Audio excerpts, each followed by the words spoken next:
Hi, this is Chris from Total Parts Plus, and today we have a 2016 Hyundai i40 Wagon Active. Stock reference number 5155. This shape runs from the 9th month 2011 through to the 12th month 2019. It has a G4NC 2-litre 4-cylinder petrol engine backed by an automatic front-wheel drive transmission. G4NC 2-litre 4-cylinder petrol engine. We have the right-hand headlight, radiator grille, left-hand headlight,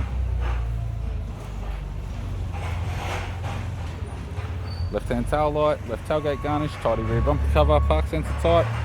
Tailgate appears to have no damage. Right-hand tailgate garnish, right-hand tail light, right rear 16-inch factory alloy mag with a good tyre. Right rear door appears to have no damage. Right front door has one small dent.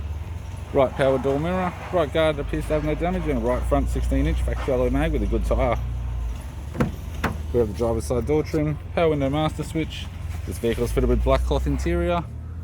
Automatic center console, automatic gear shifter, heater controls, touchscreen CD player, interior mirror, courtesy lamp, sunglass holder type, left-hand sun visor, right-hand sun visor, instrument cluster, and a tidy 3-spoke leather steering wheel with cruise, audio and phone buttons.